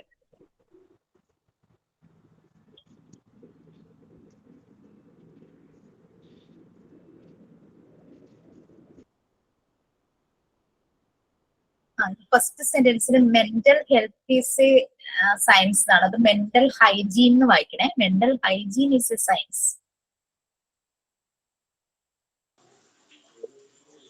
മിസ് PDF കാണുന്നില്ല. ആണല്ലേ? ഇപ്പൊ കാണുന്നുണ്ട്.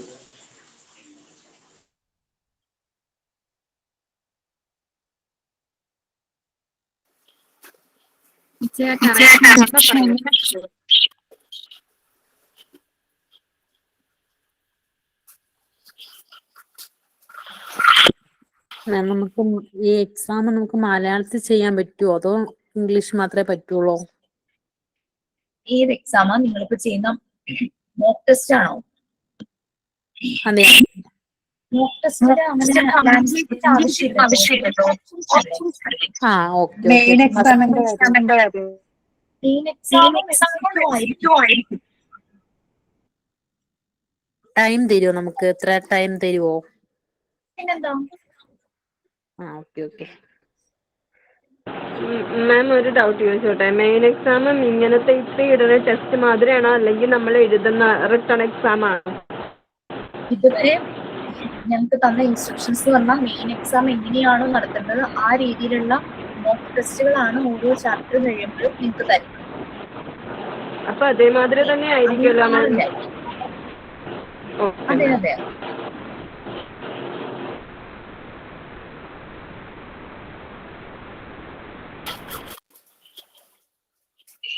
മാം ഇപ്പൊ പറഞ്ഞ ഡൗട്ട് ഒന്നുകൂടെ ഒരു ഡൗട്ട് പറഞ്ഞുതരാമോ മാം? എക്സാമിന്റെ കാര്യമാണോ? അല്ല, നമ്മുടെ ഈ ഇപ്പൊ പറഞ്ഞില്ലേ മെന്റൽ ഇൽനെസ് ഇപ്പൊ നമ്മള് നിങ്ങൾ പാരഗ്രാഫ് തുടങ്ങുമ്പോ mental health is a science എന്ന് കാണാം. അത് മെന്റൽ ഹൈജീൻ എന്ന് കറക്റ്റ് ചെയ്യും. ഓക്കെ. നെക്സ്റ്റ് താഴെ വന്നിട്ട് ഇവിടെ for the prevention and treatment of mental health അല്ല, അത് സ്പെല്ലിംഗ് മിസ്റ്റേക്ക് ആണ്. Mental illness. ഇനി ഇവിടെ ക്രോ ആൻഡ് ക്രോ എന്ന് കാണാം. അത് രണ്ട് സൈക്കോളജിസ്റ്റുകൾ, സൈക്കോളജിയുടെ ഓതേഴ്സ്, ബുക്സ് കുറെ എഴുതിയിട്ടുള്ള രണ്ട് പേരുടെ പേരിന്റെ സർനെയിമാണ്. ഫുൾ പേര് ഞാൻ പറഞ്ഞുതരാം, വായിച്ചു കഴിഞ്ഞിട്ട് പറഞ്ഞുതരാം. Okay ma'am, thank U.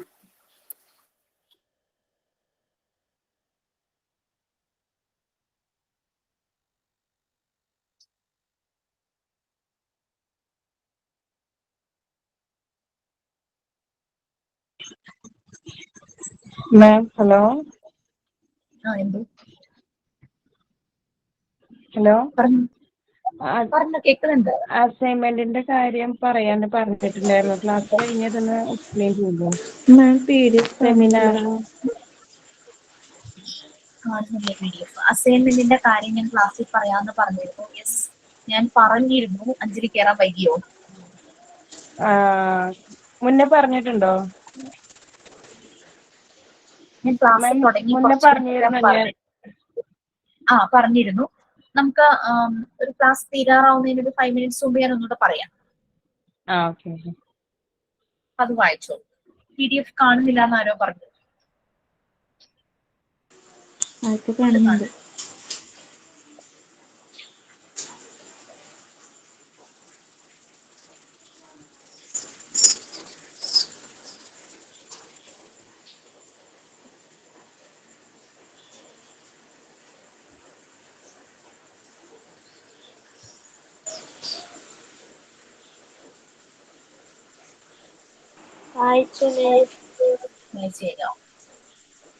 Okay, എന്തെങ്കിലും മനസ്സിലായോ? എന്തെങ്കിലും ക്ലിയർ ആയോ? തോന്നിയില്ലേ? മെന്റൽ ഹെൽത്ത് പിന്നെ നമുക്ക് ഇത്രയും ക്ലാസ്സസ് ഒക്കെ കഴിഞ്ഞപ്പോൾ നമുക്ക് മനസ്സിലായി നമ്മളുടെ ഫിസിക്കൽ ഹെൽത്ത് പോലെ തന്നെ ഇമ്പോർട്ടൻസ് ആണ് മെന്റൽ ഹെൽത്ത് എന്നുള്ളത്. നമ്മളുടെ ഫിസിക്കലി നമ്മൾ ചെയ്യുന്ന ഹൈജീൻ വളരെ ഇമ്പോർട്ടന്റ് ആണെന്നുള്ളത് നമ്മൾ ആ സെക്കൻഡ് ചാപ്റ്ററിൽ പഠിക്കേണ്ട കാര്യമില്ല, നമുക്ക് അല്ലാതെ തന്നെ അറിയാം. എന്താ ഈ മെന്റൽ ഹൈജീൻ? മനസ്സ് നന്നാവണം എന്ന് എല്ലാരും പറയില്ലേ?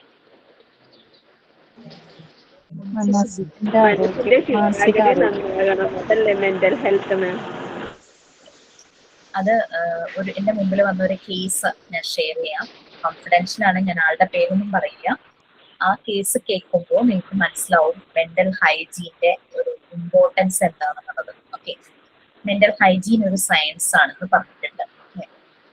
ശരിക്കും പറഞ്ഞു കഴിഞ്ഞാൽ മെന്റൽ ഹെൽത്ത് എന്ന് പറയുന്നത് സ്റ്റാർട്ട് ചെയ്തിരിക്കുന്ന മെന്റൽ ഹെൽത്ത് ആൻഡ് ഹൈജീൻ ആണല്ലോ. അപ്പൊ ഞാൻ ആ മെന്റൽ ഹെൽത്ത് എന്താണ് എന്നുള്ളത് ശരിക്കും പറയാം. നമുക്ക് കുറേ ഇമോഷൻസ് വരാറുണ്ട് അല്ലെ, സങ്കടം, ദേഷ്യം, അല്ലാതെ സ്നേഹം, അങ്ങനെ കുറേ ഇമോഷൻസ് വരാറുണ്ട്. നമ്മളുടെ emotional, psychological and social wellbeing അതിനെ കണക്ട് ചെയ്യുന്നതാണ് മെന്റൽ ഹെൽത്ത് എന്ന് പറയുന്നത്. നമ്മൾ ആളുകളോട് പെരുമാറുന്ന രീതിയിലും പെരുമാറാറുണ്ട് ആൾക്കാര്, മോശമായിട്ടും പെരുമാറാറുണ്ട്. അപ്പോൾ മെന്റൽ ഹെൽത്ത് വളരെ മോശമായിട്ടുള്ള ആളുടെ ഇമോഷണൽ, സൈക്കോളജിക്കൽ, സോഷ്യൽ വെൽബീയിങ് ആ ലെവലെല്ലാം വളരെ ലോ ആയിരിക്കും. ഷൈഫ ഒന്ന് മ്യൂട്ട് ചെയ്യാമോ?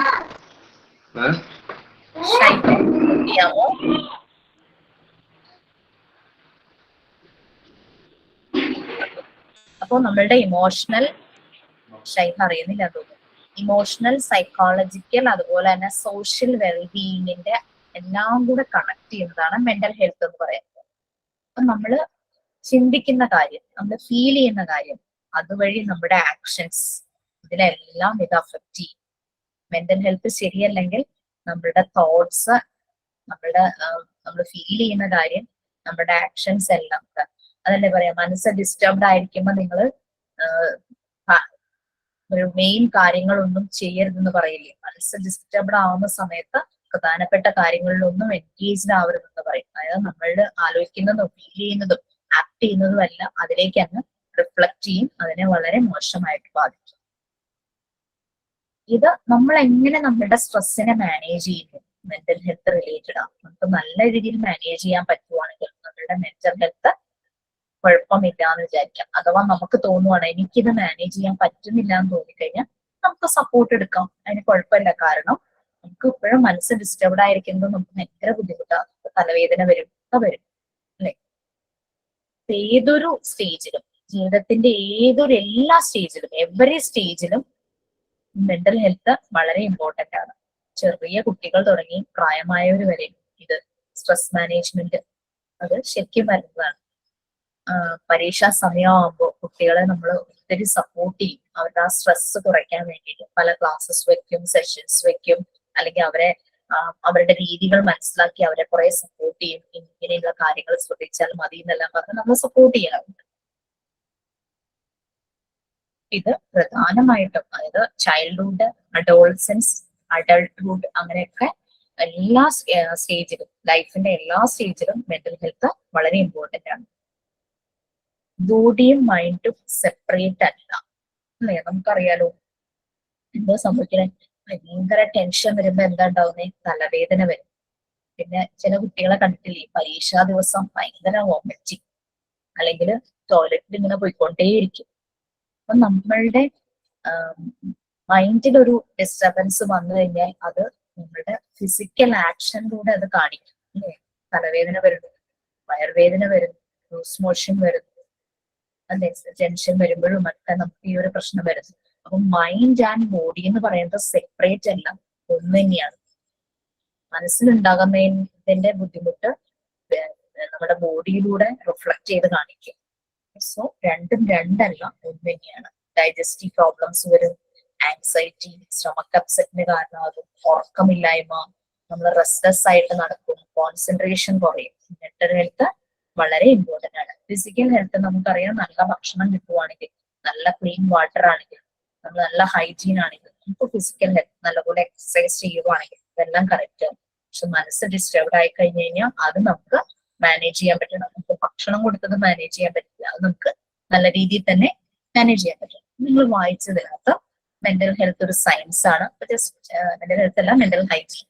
മെന്റൽ ഹെൽത്തിനെ കുറിച്ച് ഞാനിപ്പോ കാര്യങ്ങളെല്ലാം പറഞ്ഞു. നമ്മൾ എന്താ പറഞ്ഞത്, അതെന്ന് പറഞ്ഞു കഴിഞ്ഞാല് കണക്റ്റഡ് വിത്ത് നമ്മളുടെ ഇമോഷണൽ, സൈക്കോളജിക്കൽ, സോഷ്യൽ വെൽബീയിങ്. നമ്മൾ ചിന്തിക്കുന്ന കാര്യങ്ങൾ, നമ്മൾ എന്ത് തിങ്ക് ചെയ്യുന്നു, നമ്മൾ എന്ത് ഫീൽ ചെയ്യുന്നു, നമ്മളുടെ ആക്ഷൻ എന്താണോ, ഇതിനെല്ലാം അഫക്റ്റ് ചെയ്യും മെന്റൽ ഹെൽത്ത്. പിന്നെ മെന്റൽ ഹെൽത്ത് എന്ന് പറഞ്ഞാൽ നമ്മൾ എങ്ങനെ സ്ട്രെസ് മാനേജ് ചെയ്യും. സ്ട്രെസ് നല്ല രീതിയിൽ മാനേജ് ചെയ്യാൻ പറ്റുന്ന ഒരാൾക്ക് നല്ലൊരു മെന്റൽ ഹെൽത്ത് എന്ന് പറയാം. അതേസമയം സ്ട്രെസ് മാനേജ് ചെയ്യാൻ പറ്റാത്ത ഒരാൾക്ക് അയാളുടെ മെന്റൽ ഹെൽത്ത് വളരെ പൂറാന്ന് നമുക്ക് പറയേണ്ടിയിരിക്കും.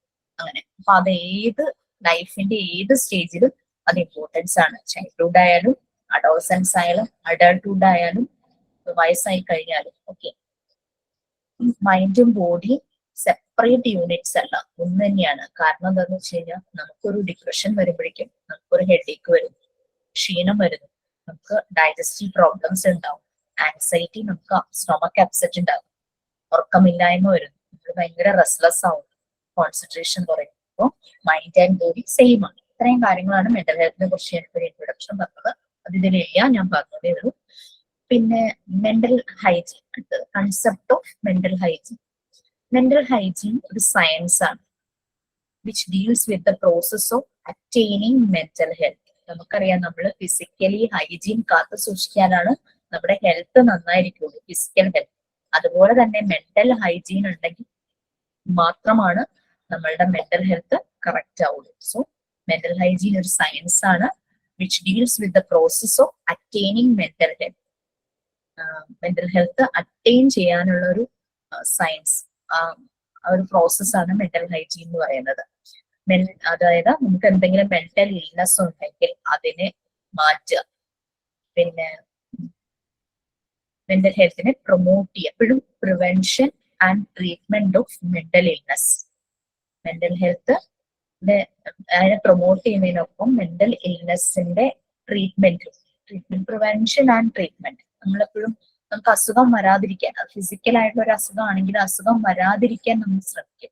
വന്നു കഴിഞ്ഞാലോ അതിനെ ട്രീറ്റ് ചെയ്ത് ക്യൂർ ചെയ്യാൻ ശ്രമിക്കും. അത് തന്നെയാണ് ഇവിടെ. മെന്റൽ ഇൽനെസ് വരാതെ നമ്മൾ ശ്രദ്ധിക്കണം. അതാണ് പറയുന്നത്.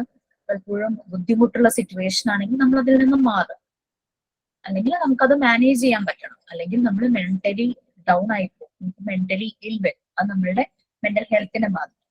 ഓക്കെ, ഞാൻ പറഞ്ഞ കേസ് എന്ന് പറഞ്ഞു കഴിഞ്ഞാല് ഒരു 25 ഏജ് ഉള്ള ഒരു പയ്യൻ.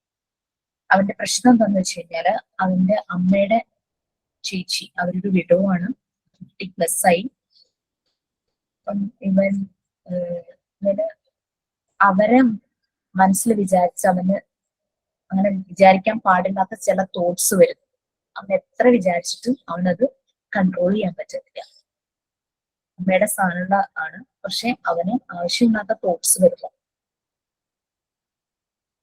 അങ്ങനെ വന്ന് വല്ലാതെ വിഷമിക്കണം. അപ്പൊ ശരിക്കും അവന്റെ മെന്റൽ ഹൈജീൻ അവിടെ താന്നിരിക്കുക.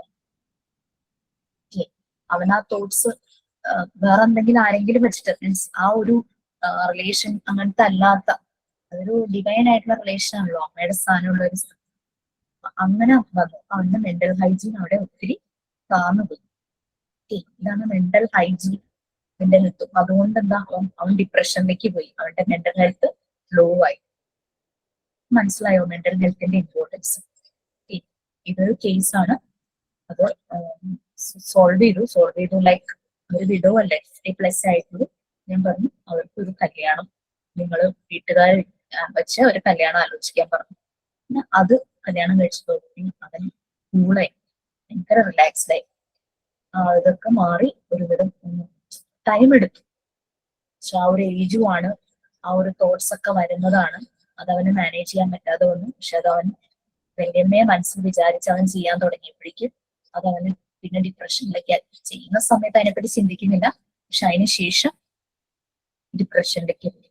സോ ആ കുട്ടിയുടെ മെന്റൽ ഹൈജീനും മെന്റൽ ഹെൽത്തും രണ്ടും താഴേക്കായി. മെന്റൽ ഹൈജീൻ ലോ ആയപ്പോ അതുമായി കണക്ട് ആയി വന്ന മെന്റൽ ഹെൽത്ത് പോയി. ഓക്കെ, അങ്ങനത്തെ നമ്മളുടെ മുമ്പിൽ പല പല കേസസ് അങ്ങനെ വരാം.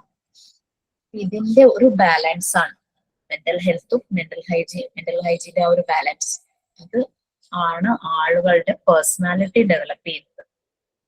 പേഴ്സണാലിറ്റിയിൽ എന്തിരിക്കുന്നു എന്ന് വെച്ച് കഴിഞ്ഞാൽ മെന്റൽ ഹെൽത്ത് ആൻഡ് ഹൈജീൻ, ആ പേഴ്സണാലിറ്റി ഡെവലപ്മെന്റ് നല്ലൊരു റോൾ ഉണ്ട്.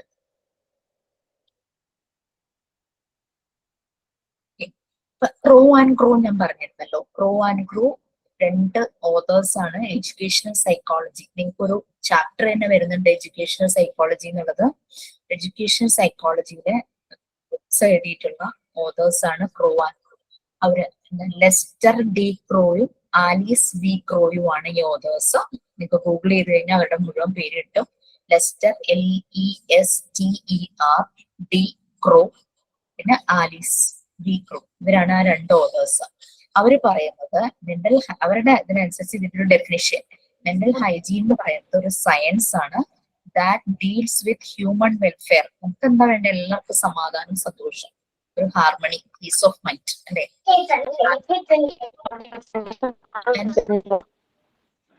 എന്നോടാണോ വിനീഷ? യെസ്. സയന്റിസ്റ്റിന്റെ പേര് കൂടി പറയോ? എന്താണ്? സയന്റിസ്റ്റിന്റെ പേര് പറയോ? എഡ്യൂക്കേഷണൽ സൈക്കോളജിയിൽ ബുക്സ് എഴുതിയ ഓതേഴ്സ് ആണ്, സൈക്കോളജിസ്റ്റുകളാണ് കേട്ടോ. ക്രോ ആൻഡ് ക്രോ എന്ന് നമുക്ക് തന്നിട്ടുണ്ട്. ലെസ്റ്റർ ഡി ക്രോ, LESTER. ബിനിഷ ഒന്ന് മ്യൂട്ട് ചെയ്യണേ. ആരൊക്കെയോ മൈക്കോൺ ചെയ്യുമ്പോ എന്റെ എക്കോ കേൾക്കാം, അതുകൊണ്ടാണ്. Lester, LESTER, Lester D Crow and Alice V Crow. D ആണോ മിസ്സേ? DE ആണോ വെറും ഡി ആണോ? ഡി. മാം ഇവിടെ നിന്ന് എഴുതുമോ?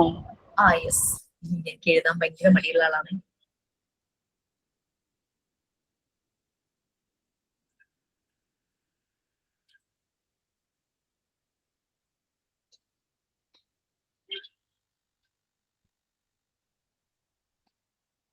ലെസ്റ്റർ ഡി ക്രോ, അടുത്തത് ആലിസ്.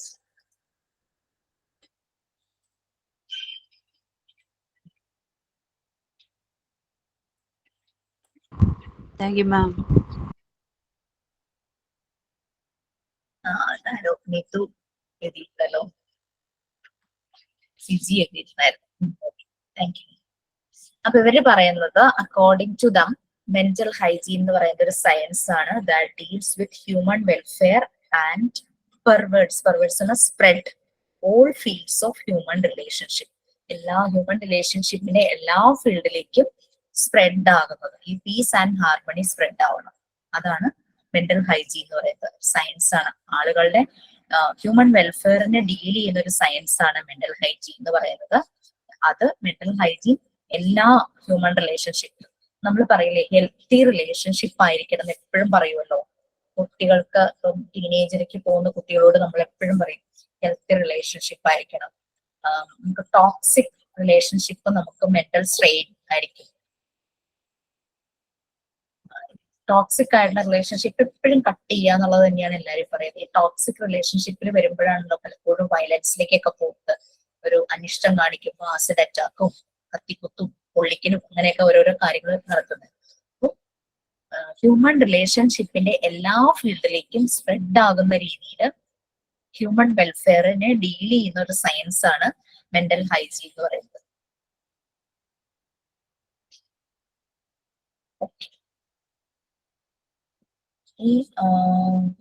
ഇത് തന്നെ നമ്മളിപ്പോ മെന്റൽ ഹൈജീന്റെ ഒരു ഡെഫിനിഷൻ അല്ലേ അത് പറഞ്ഞത്.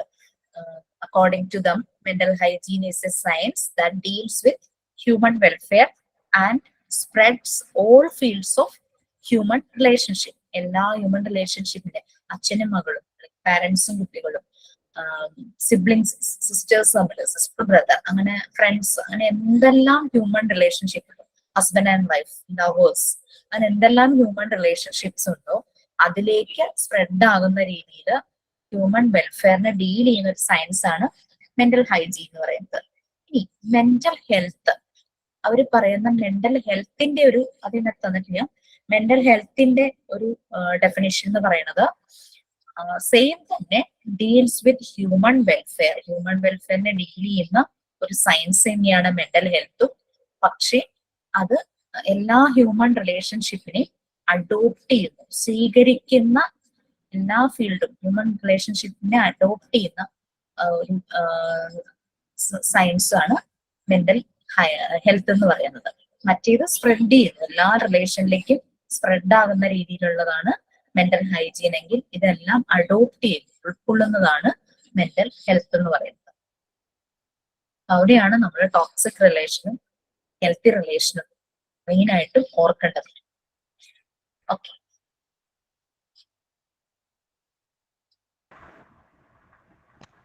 മാം, മെന്റൽ ഹെൽത്തിന്റെ ഡെഫിനിഷൻ ഉണ്ടെങ്കിൽ ഒന്ന് പറയൂ. പറയാം. ആ മെന്റൽ ഹൈജീന്റെ ഡെഫിനിഷൻ നിങ്ങൾ കണ്ടില്ലായിരുന്നു ഇവിടെ? സെയിം സെന്റൻസ് തന്നെ വന്നിട്ട് mental health is a science that deals with human welfare എന്ന് വരണം. ആൻഡ് ഇവിടെ പെർവേർഡ്സ് എന്നാണ്, അതായത് സ്പ്രെഡ് ചെയ്യുന്നു. അതിന് പകരം അഡോപ്റ്റ് ചെയ്യുന്നു, ADOPT. പെർസ്യൂട്ട്സ് ഒരു വാക്കാണ് അവർ ഉപയോഗിച്ചത്, ഞാൻ അതിന് പകരം അഡോപ്റ്റ് എന്ന് ഞാൻ പറഞ്ഞതേ ഉള്ളൂ.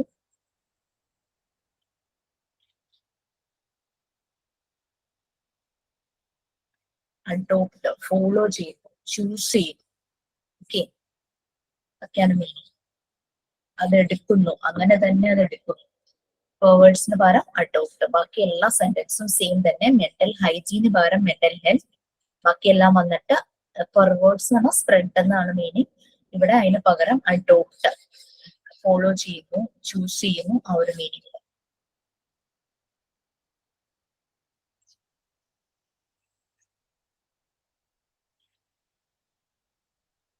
നിങ്ങൾ സർവേ ഒക്കെ അറ്റൻഡ് ചെയ്യാറുണ്ടോ? ചിലപ്പോ നമ്മുടെ വീടുകളിലൊക്കെ ഇങ്ങനെ ഹെൽത്ത് സെന്ററിൽ നിന്നും അവിടെ നിന്ന് ഇവിടെ നിന്നൊക്കെ സർവേ ഒക്കെ വരില്ലേ? അറ്റൻഡ് ചെയ്തിട്ടുണ്ട്. അതുപോലെ ഒരു സർവേയുടെ ഒരു ഡീറ്റെയിൽസ് ക്വസ്റ്റ്യൻ ഞാൻ തരാം. അത് സബ്മിറ്റ് ചെയ്യേണ്ട, പേഴ്സണലി കീപ്പ് ചെയ്യാനാ. നമ്മൾക്ക് മെന്റൽ ഹെൽത്ത് സ്കോർ ഉള്ളതാണ്, അതായത് I am satisfied and happy with my life ഒരു സ്റ്റേറ്റ്മെന്റ് തരും. അതിന് 3 ഓപ്ഷൻസ് ഉണ്ട്. എഗ്രി, അതിനോട് നമുക്ക് എഗ്രി ചെയ്യാം, ഡിസഗ്രി ചെയ്യാം, അല്ലെങ്കിൽ അൺസർട്ടൻ. ഇടയ്ക്കിടയ്ക്കാന്ന് നമ്മൾ പറയില്ലേ ഒരു മോഡറേറ്റ് രീതിയിൽ. അപ്പൊ അങ്ങനെ 1 മാർക്ക് ഉണ്ട്. എഗ്രി ചെയ്യുവാണെങ്കിൽ 3 മാർക്ക്.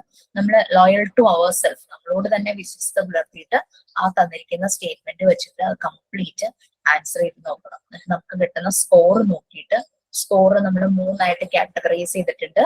ഓരോ സ്കോറിനും ഗുഡ്, ഫെയർ, പുവർ അങ്ങനെ ഇങ്ങനെ രീതിയിലുള്ള ഇതൊക്കെ നമ്മൾ കണ്ടിട്ടുള്ളതല്ലേ. അതുപോലെ കുറച്ച് സ്റ്റേറ്റ്മെന്റ്സ് ഉണ്ട്. My life is very happy, even when I am with the members of my family I feel lonely. അങ്ങനെയൊക്കെയുള്ള സ്റ്റേറ്റ്മെന്റ് ആണ്. ഇത് ആരെയും കാണിക്കേണ്ട, നിങ്ങൾ പേഴ്സണലി സൂക്ഷിക്കേണ്ടതാണ്. ജസ്റ്റ് നമ്മളുടെ മെന്റൽ ഹെൽത്ത് നമുക്കൊന്ന് ചെക്ക് ചെയ്യാൻ വേണ്ടിയിട്ട്. I am confident about my abilities, എന്റെ കഴിവിലേക്ക് വിശ്വാസമുണ്ട്. I am very intelligent and competent, ഞാൻ വളരെ ബുദ്ധിയുണ്ട്, ഞാൻ കോമ്പീറ്റന്റ് ആണ്, മത്സര ബുദ്ധിയുള്ള ആളാണ്. പിന്നെ പീപ്പിൾ ആർ ജനറലി സെൽഫിഷ്, നമുക്ക് അതിനോട് യോജിക്കാം. നമ്മളുടെ അനുഭവം വെച്ചിട്ട് നമുക്ക് പറയാം ശരിയാണ്, അല്ലെങ്കിൽ നമ്മളൊക്കെ അതിനോട് യോജിക്കാതിരിക്കാം. നമ്മൾ കണ്ടിട്ടുള്ളവരൊന്നും അങ്ങനെയല്ല എന്നുള്ള രീതിയിൽ. ഈ സ്റ്റേറ്റ്മെന്റ് ഇപ്പൊ എഴുതുന്നോ അത് നാളെ മിസ് അയക്കുവോ? ഞാൻ അയച്ചു തരും. 3 കണ്ടീഷൻസ് തരും, 3 ലെവല്, 3ന്റെ മാർക്ക് വരും. അത് വെച്ചിട്ട് നിങ്ങൾ മാർക്ക് ഒന്ന് ആഡ് ചെയ്ത് നോക്കുക. പിന്നെ അങ്ങനെ കുറച്ച് ചില നെഗറ്റീവായിട്ട് തോന്നുന്നതും പോസിറ്റീവായിട്ട് തോന്നുന്നതും അങ്ങനെ കുറച്ച് കാര്യങ്ങളൊക്കെ ഉണ്ട്. I got enough love and satisfaction from my family and others.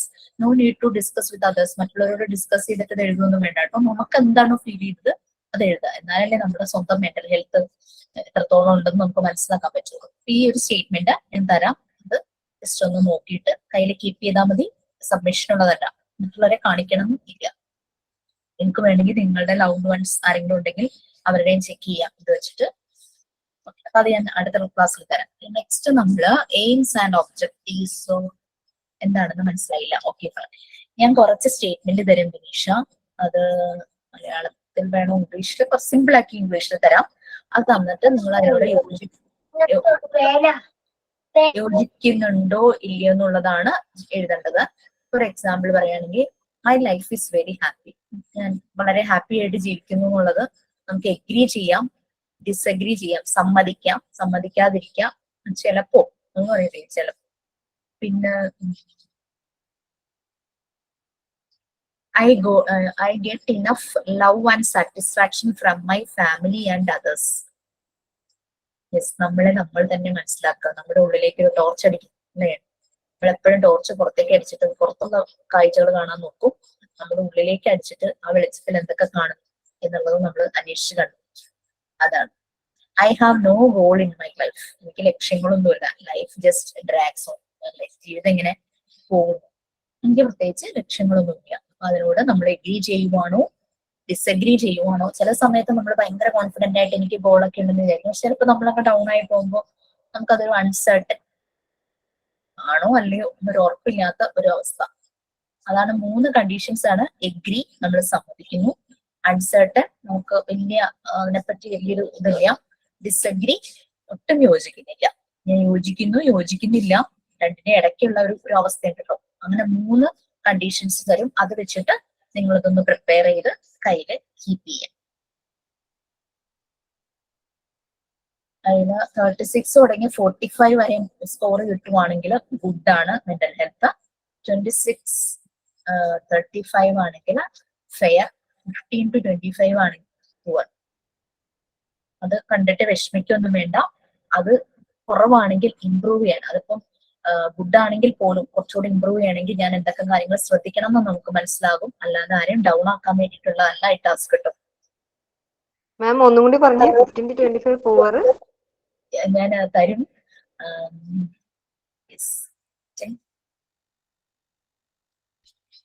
36 തുടങ്ങി 45 വരെയാണ് സ്കോറിംഗ്. സ്കോറിന്റെ കാർഡും ഞാൻ ഇടും. മെന്റൽ ഹെൽത്ത് ഗുഡ് ആയിരിക്കും.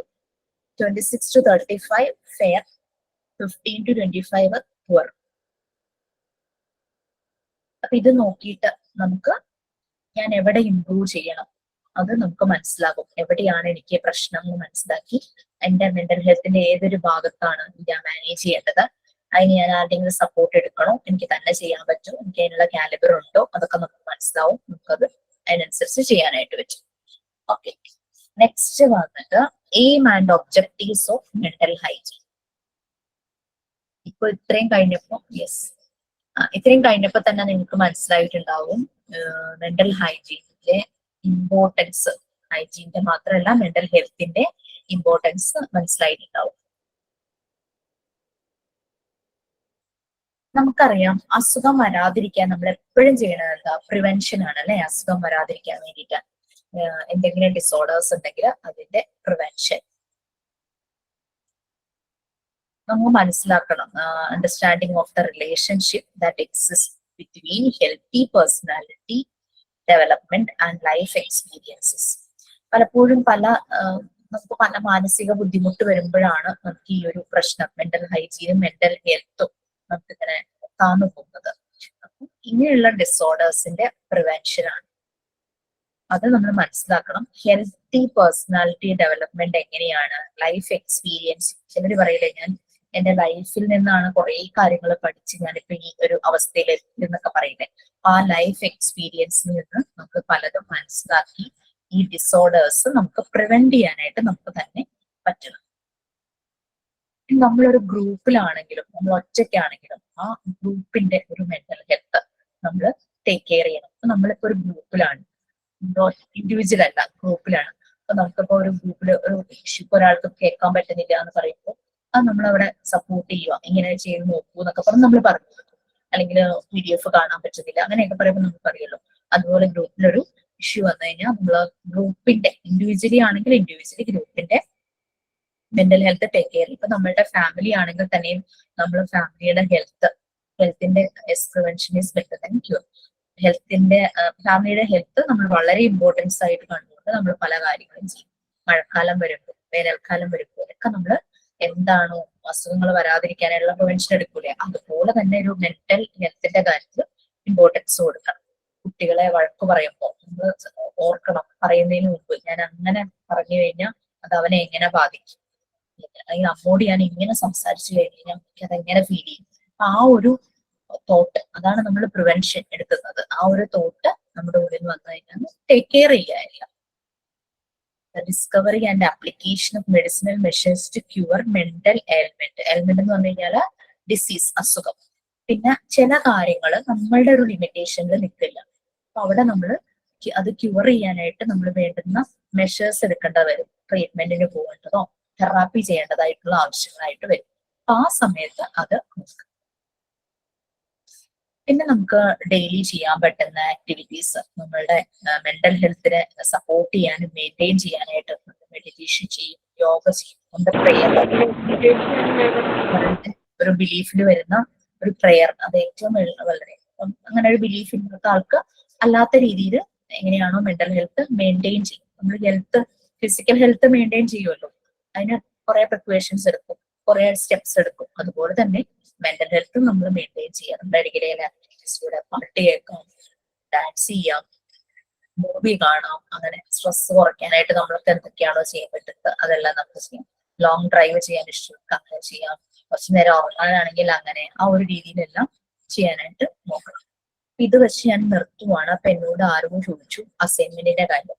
അസൈൻമെന്റ്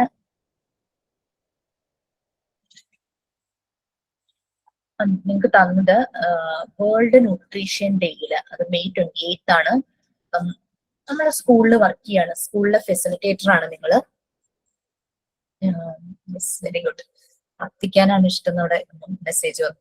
സ്കൂളിലെ വേൾഡ് ന്യൂട്രീഷൻ ഡേയില് നമുക്കൊരു സെമിനാർ പ്രസന്റ് ചെയ്യണം. അതിനുവേണ്ടി ന്യൂട്രീഷനെ കുറിച്ചാണ്, including fruits and other vegetables, എന്തെല്ലാം കാര്യങ്ങള് നിങ്ങൾ പ്രിപ്പയർ ചെയ്യും, എന്തെല്ലാം ഐഡിയാസ് അതിനകത്ത് ഇൻക്ലൂഡ് ചെയ്യും, അതിനെ കുറിച്ച് അതാണ് ഞാൻ അസൈൻമെന്റ് ആയിട്ട് തന്നത്. ഇത് ആക്ച്വലി ഞാൻ എക്സാം എഴുതിയപ്പോൾ എനിക്ക് വന്ന ഒരു ക്വസ്റ്റ്യൻ ആയിരുന്നു. അന്നൊക്കെ എങ്ങനെയാണ് ആപ്ലിക്കേഷൻ ലെവലിലാണ് ക്വസ്റ്റ്യൻസ് വരുന്നത്, ഡയറക്റ്റ് ടെക്സ്റ്റ് വരില്ല, ഈ ഒരു രീതിയിലാണ്. അപ്പൊ എനിക്ക് വന്നതെല്ലാം നിങ്ങൾക്ക് അസൈൻമെന്റ് ആയിട്ട് ചെയ്യിക്കണം എന്ന് എനിക്ക് ആഗ്രഹമുണ്ട്. വേറൊന്നുമല്ല, എന്നാലാണ് എന്താണ് മോണ്ടിസോറി എന്നുള്ളത് മനസ്സിലാവും. അതുകൊണ്ടാണേ. ക്ലിയർ ആയോ അസൈൻമെന്റിന്റെ കാര്യം? ആരോ ചോദിച്ചു. മാം, അപ്പൊ ഇത് നമ്മള് പിക്ചേഴ്സ് കളക്ട് ചെയ്തിട്ട് ചെയ്യണോ, അതോ നമുക്ക് എങ്ങനെയാണിത്? നമ്മള് റൈറ്റ് ചെയ്താൽ മതിയോ? ഞാൻ പറയട്ടെ, ഞാൻ എക്സാമ്പിൾ പറയാം മിസ്സേ. ഞാനിപ്പോ ഈ ക്ലാസ് റൂമിൽ ഒരു ടോപ്പിക് തന്നിട്ട് സെമിനാർ എടുക്കാൻ പറയുമ്പോൾ നിങ്ങൾ എന്തൊക്കെ കാര്യങ്ങൾ കളക്ട് ചെയ്യും? ഇപ്പൊ ഞാൻ ഒരു എക്സാമ്പിൾ പറയുവാണെങ്കിൽ, ഫിസിക്കൽ ഫിറ്റ്നസിന് വേണ്ടിയിട്ട് എടുക്കുന്ന സ്റ്റെപ്സ് എന്ന് പറയുമ്പോൾ നിങ്ങൾക്ക് പലതും എടുക്കാം അല്ലെ. ഡാൻസ് ചെയ്യുന്ന എടുക്കാം, ഏതെല്ലാം രീതിയിൽ ഓരോ എക്സസൈസും കൊണ്ട് ഉണ്ടാകുന്ന എന്താ പറയാ ഗുണങ്ങൾ, മെറിറ്റ്സ് പറയാം. പിന്നെ എക്സസൈസ് ഏത് ടൈമിൽ ചെയ്യാം, എത്ര സമയം ചെയ്യണം, അതുകൊണ്ട് നമ്മളുടെ ബോഡിയുടെ ഏതെല്ലാം ഭാഗങ്ങൾക്കാണ് അതിന്റെ എഫക്റ്റ് എന്തൊക്കെയാണ് വരുന്നത്, അങ്ങനെയുള്ള കാര്യങ്ങളെല്ലാം നമ്മൾ കളക്ട് ചെയ്യുകയും. അതുപോലെ തന്നെ ഫ്രൂട്ട്സ് ആൻഡ് വെജിറ്റബിൾസ്, അതിന്റെ പിക്ചേഴ്സ് എടുക്കാം, അത് ചാർട്ടിൽ ഒട്ടിക്കാം. പിന്നെ നിങ്ങൾക്ക് ലാപ്ടോപ്പ് യൂസ് ചെയ്ത് നിങ്ങൾ പ്രസന്റേഷൻ ചെയ്യാൻ പോവാണ്, ആ ഒരു രീതിയിലാണ് സെറ്റ് ചെയ്യുന്നതെങ്കിൽ, അതായത് എല്ലാം കംപ്ലീറ്റ് ഒരു PPT ഫോം, പേപ്പർ പ്രസന്റേഷൻ പോലെ ആ ഒരു രീതിയിൽ ചെയ്യാനാണ് താല്പര്യം, അങ്ങനെ കാണിക്കാം. അങ്ങനെ എന്തെല്ലാം സ്റ്റെപ്സ് ആണ് എടുക്കുന്നത്, അതാണ് എന്തെല്ലാം ഐഡിയാസ് നിങ്ങൾ അതിനകത്ത് ഇൻക്ലൂഡ് ചെയ്യും. അപ്പൊ ആദ്യം വേണമെങ്കിൽ നമുക്ക് ഇൻട്രൊഡക്ഷൻ, എന്താണ് ന്യൂട്രീഷൻ, വേൾഡ് ന്യൂട്രീഷൻ ഡേ എന്നാണ് ആ ഒരു കാര്യങ്ങള്, ഈ വേൾഡ് ന്യൂട്രീഷൻ ഡേയുടെ ഇമ്പോർട്ടൻസ് എന്താണ്, അങ്ങനെ എല്ലാം ഇൻട്രൊഡക്ഷനിൽ കൊടുക്കും.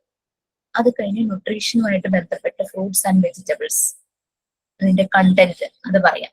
ഏറ്റവും അവസാനം കൺക്ലൂഡ് ചെയ്യാം. നമ്മളിതെല്ലാം ശ്രദ്ധിക്കണം, നമ്മളുടെ ഹെൽത്തിന് അത് ഇമ്പോർട്ടൻസ് ആണ്. പിന്നെ ഓരോ ഏജിലും ശ്രദ്ധിക്കേണ്ട കാര്യങ്ങളെല്ലാം കണ്ടന്റിൽ കൊടുക്കാം. ഒരു ഇൻട്രൊഡക്ഷൻ, കൺക്ലൂഷൻ എന്തായാലും വെക്കുക. അതിന്റെ ഇടയ്ക്ക് ഈ പറയുന്ന പിക്ചേഴ്സും അതിന്റെ കണ്ടന്റും കാര്യങ്ങളും ഒക്കെ ചേർക്കാം. ഓക്കെ, ക്ലിയർ ആയോ? നമ്മൾ സെമിനാർ എടുക്കുമ്പോൾ അങ്ങനെയല്ലേ, ഫസ്റ്റ് നമ്മുടെ മുമ്പിലുള്ള സദസ്സിനെ നമ്മളൊന്ന് ഗ്രീറ്റ് ചെയ്യും. നമ്മൾ ആരാണെന്ന് പറയും, നമ്മൾ ഏത് ടോപ്പിക്കിനെ കുറിച്ചാണ് സെമിനാർ എടുക്കാൻ പോകുന്നതെന്ന് പറയും. അതിനുശേഷം ഇൻട്രൊഡക്ഷൻ കൊടുക്കും. വേൾഡ് ന്യൂട്രീഷൻ ഡേ ഈ ഒരു ഡേ ആണ്, ഇതിന്റെ ഇമ്പോർട്ടൻസ് ഇതാണ്, അതിന്റെ എയിം ഇതാണ്, അത് തരുന്ന മെസ്സേജ് വേണമെങ്കിൽ ഈ വർഷത്തെ വേൾഡ് ന്യൂട്രീഷൻ ഡേയുടെ മെസ്സേജ് ഇതാണെന്നോ തീം ഇതാണെന്നോ അങ്ങനെ എന്തെങ്കിലുമൊക്കെ ഗൂഗിളിൽ നോക്കിക്കഴിഞ്ഞാൽ കിട്ടും.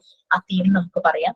അതിനുശേഷം കണ്ടന്റ് പറയാം. നമ്മൾ എന്തുകൊണ്ട് ശ്രദ്ധിക്കണം, നമ്മൾ ന്യൂട്രീഷ്യസ് ഫുഡ് നമ്മൾ എടുക്കേണ്ടതിന്റെ ആവശ്യം പറയണം. വെന്യൂ വേണമെന്നില്ല, വെന്യൂ കൊടുത്ത് എഴുതണമെന്നൊന്നുമില്ല. നമ്മൾ ആ സെമിനാർ പ്രസന്റ് ചെയ്യുന്ന അതും മാത്രം. വെന്യൂവിന്റെ ആവശ്യമൊന്നുമില്ല. നമ്മളിപ്പോ റിപ്പോർട്ട് സബ്മിറ്റ് ചെയ്യുക, അങ്ങനെയൊക്കെ പ്രോജക്ട് റിപ്പോർട്ട് പോലെയൊക്കെ സബ്മിറ്റ് ചെയ്യുമ്പോഴാണ് നമ്മൾ അത് വെന്യൂ കൊടുക്കണം എന്നില്ല കേട്ടോ. ഞാനല്ല ചെയ്യുന്നത്, മീൻസ് എന്റെ പേരൊന്നും അതിനകത്ത് ഇൻക്ലൂഡ് ചെയ്യേണ്ട ആവശ്യമില്ല. കാരണം ആസ് എ ഫെസിലിറ്റേറ്റർ നിങ്ങളത് ചെയ്യുക. ഓക്കെ, നിങ്ങൾ പഠിപ്പിക്കുക. ടോപ്പിക് ഒന്നുകൂടെ പറയുക. ഞാൻ ക്ലാസ് റൂമിൽ എഴുതിയിട്ടിട്ടുണ്ടായിരുന്നു. If you are asked to present a thesis in a seminar on nutrition including fruits and other vegetables conducted at your school on the World Nutrition Day, what ideas would you include in it? Seminar എടുക്കുന്ന പോലെ അല്ല പറയണ്ടേ, ആ സെമിനാറിൽ എന്തെല്ലാം നിങ്ങൾ include ചെയ്തു, ആ കാര്യങ്ങളാണ് എഴുതേണ്ടത്. നമുക്ക് ലൈവായിട്ട് സെമിനാർ എടുക്കാനല്ല പറയുന്നത്. സെമിനാർ നിങ്ങൾ എടുക്കുവാണെങ്കിൽ എന്തെല്ലാം ഐഡിയാസ് അത് ഞാൻ എഴുതിയാ മതിയാ? പോയിന്റ് പോയിന്റ് എഴുതണ്ടേ? മതി. ടീച്ചറെ, ഇത് നമ്മള് മോണ്ടിസറി, അതായത് 1 തൊട്ട് 4 വരെയുള്ള കുട്ടികൾ ആ ഒരു ലെവലിലാണോ എഴുതേണ്ടത്, അതോ വൈഡ് ആയിട്ടാണോ എഴുതേണ്ടത്? വൈഡ് ആയിട്ടായിരിക്കും. കാരണം ചിലപ്പോൾ പാരന്റ്സ്, ഇതിപ്പോ സെമിനാർ എന്ന് പറയുമ്പോൾ പാരന്റ്സിനോ PTA മീറ്റിങ്ങിലോ വല്ലതും പ്രസന്റ് ചെയ്യേണ്ടതാണെങ്കിലോ അങ്ങനെ പറഞ്ഞിട്ടില്ല, എന്നാലും ഞാൻ പറയുവാണ്. ഞാൻ പറഞ്ഞു മാം ഇത് എഴുതിയത് ഫോട്ടോ എടുത്തിട്ട് അയച്ചു തരണോ? അത് പറഞ്ഞാ മതി മാമിനോട്. എന്നോട് പറയണ്ട, ഇത് നിങ്ങൾക്ക് അസൈൻമെന്റ് അല്ലേ, സബ്മിറ്റ് ചെയ്യേണ്ടതാ ക്ലാസ് റൂമിൽ സബ്മിറ്റ് ചെയ്ത് അയക്കണം അല്ലേ? അസൈൻമെന്റ് ആയിട്ടാണ് തന്നിരിക്കണേ.